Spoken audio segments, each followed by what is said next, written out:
In the School District of Waukesha, we utilize WebEx Teams as a platform to connect with students and other colleagues within our system. To get started on a Mac, you'll need to install the WebEx Teams app. While you can log into WebEx Teams using a browser, it's preferred that you use the WebEx Teams app for the Mac. If you're a School District of Waukesha staff member, the easiest way to install the app is to search for the Launchpad and look for the self-service icon.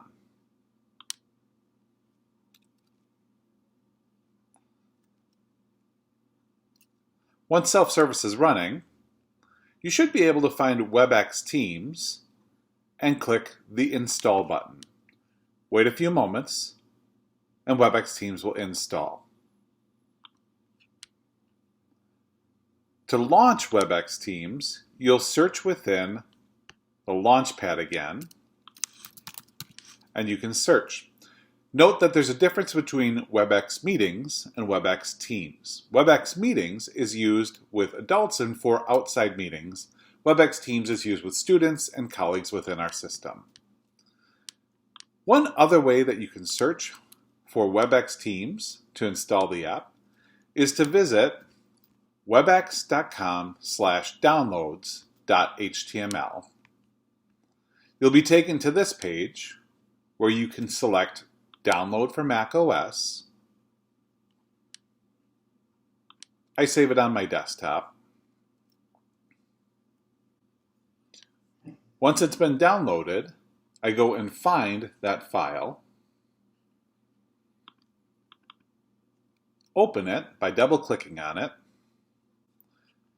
drag the WebEx Teams icon into the Applications folder, and again, we'll go to the Launchpad, search for WebEx Teams, and we're looking for the colorful icon,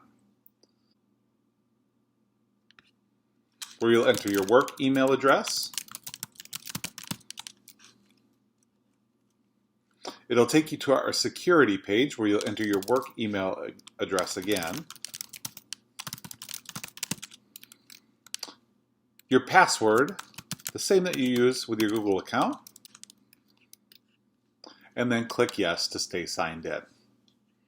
So that's how you sign into the WebEx Teams app on the Mac. Again, you can either get it from self-service or you can go out to the web and find the download there.